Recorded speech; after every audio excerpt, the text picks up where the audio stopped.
साथ संगत जी, प्यार से कहना ध्यान निरंकार जी। आज 2 महीने के बाद इस रूप में आप सबके बीच ये सत्संग करने का मौका, और जहाँ भी विदेश में ये सत्संग हुई, हर दिन हुई, और वही भाव संतों के वहाँ भी कि ये जीवन इस निराकार के आश्रय, इसके एहसास में ही बिताया जाए।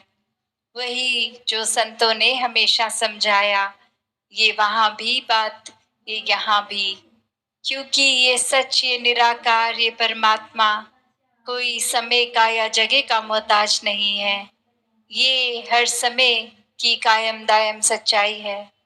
और कैसे फिर हर समय ये पल जीवन के जो हर कोई जी रहा है, उसमें क्या कर रहा है, किस तरह ये जीवन तो अपने रफ्तार से आगे बढ़ती जा रही है, और इन पलों में क्या क्या करना है, क्या नहीं, ये ब्रह्म ज्ञान द्वारा सूझी तो मिल ही गई है, विवेक आ गया है। पर ये किस तरह समय का फिर भी एक इस्तेमाल हो रहा है, वो हर एक के ऊपर, और कैसे इसमें बेहतरी की जा सकती है। कैसे एक उदाहरण देके दासी बात समझाएगी कि एक सपने में अगर कोई चीज आ जाती है ख्याल में, और उठते हैं और एहसास होता है कि ये वो सच्चाई तो नहीं थी, ये तो कुछ और ही था। चाहे उस समय जब वो सपना आ रहा होता है, वो बहुत ही रियल, बहुत ही एक असली लग रही होती है, वो ही वास्तविकता लग रही होती है। पर ये आँख खुलने के बाद समझ आता है कि वो सच नहीं था। ऐसे ही ये जीवन भी, ये हर पल जो बीत रहे हैं, ये रूप बदल रहे हैं, ये हमेशा के लिए रहने वाले नहीं हैं। ये एक शायर ने भी जैसे कहा, ये जो बीत रहा है वक्त नहीं है, ये जिंदगी है।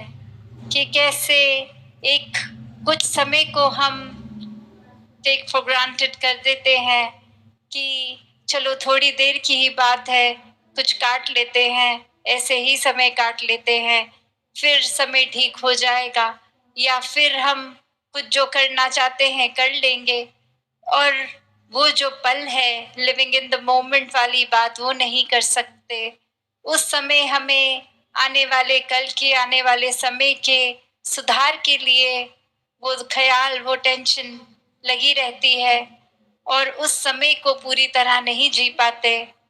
तो बात वही कि ये निराकार ने तो हर पल ही बेहतरीन बनाया है, तो हमें उस समय वो पल अच्छे क्यों नहीं लग रहे, कमी किस में है, वो हमें अपने अंदर झांक के देखना है। कैसे ये पल हम उस तरह, उस नजरिए से तो जो सोच लेंगे कि ये जो वक्त बीत रहा है, ये अभी कैसा भी है, तो ये वक्त की तरह ये कुछ टाइम बाउंड है और निकल जाएगा।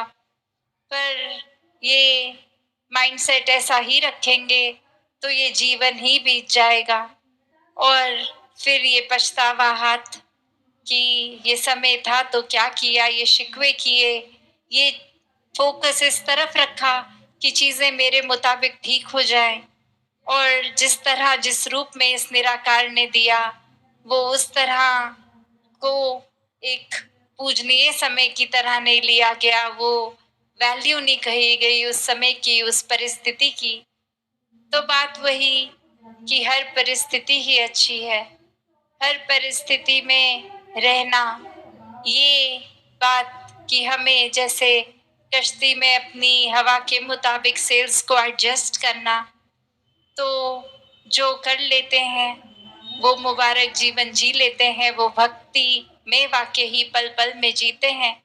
क्योंकि जब एक भक्ति कर रहा है तो वाकई ही कोई सुध-बुध नहीं होती, अपनी परिस्थितियों की तो दूर की बात, अपने शरीर का भी पता नहीं लगता। ये हर पल इस परमात्मा के प्यार में है, तो फिर कुछ अच्छा बुरा ये सोच ही कहाँ आती है। ये ख्याल भी कि ऐसा नहीं, ऐसा होना चाहिए, या ये कमी है, ये खालीपन है।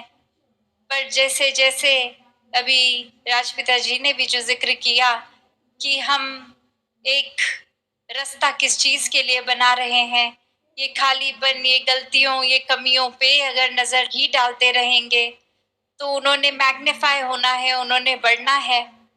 जो चीज पे हम फोकस करते हैं वही उस समय की हमारी पूरी दुनिया बन जाती है। तो उस समय वही चीज सबसे महत्वपूर्ण लगती है।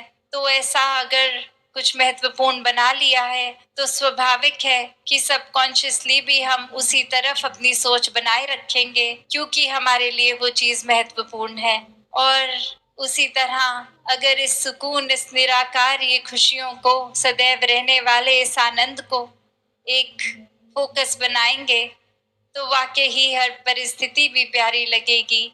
अपनी शरीर में अगर कोई पीड़ा है तो वो भी मुबारक लगेगी। एक मन में भाव यही रहेगा कि हर चीज हमारे ही बेहतरी के लिए है। एक एफर्ट्स तो जीवन में करते ही रहने हैं, पर ये परिस्थितियों को दिल नहीं कोसेगा, ये समय को, ये वक्त को, ये जिंदगी को मन नहीं कोसेगा। ये भाव फिर यही कि ये प्यार है इस परमात्मा से, तो प्यार में तो सभी कुछ मुबारक होता है। जैसे हम एक दुनियावी प्यार के रिश्ते में भी कोई प्रेमी प्रेमिका की बात करें तो अपने प्रेमी की हर बात ही फिर प्यार में बहुत अच्छी लगती है। फिर ये मन नहीं करता कि दूसरे इंसान हमको हम अपने मुताबिक बदलें, क्योंकि ये ये जो प्यार की बात है तो वो तो यही है कि हम किस तरह इस रिश्ते को देख रहे हैं। किसी को अपना बनाना इश्क नहीं है, किसी का बन जाना इश्क है। तो पूरी तरह ये समर्पण की बात, ये प्यार की बात, कि जिस तरह ये सामने वाला चला रहा है ये एकमिक होके उसी तरह चलने लगे। और वही ये आत्मा परमात्मा का भी रिश्ता है, ये एकमिक होके जीने वाला। इसमें फिर क्यों, किंतु, परंतु कुछ भी सवाल नहीं, कुछ भी एक शिकायतें नहीं, कुछ भी इम्परफेक्ट नहीं है। फिर सब कुछ परफेक्शन से, एक बहुत ही पूर्णता से है। ये हर पल बहुत ही सुनहरा है।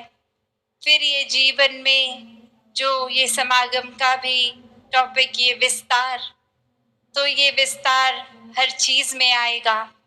ये ज्ञान ही अपने आप में इस निराकार के इतने करीब लाने के लिए, और ये निराकार ही इसका विस्तार हर जगह, ये कभी भी खत्म ना होने वाला।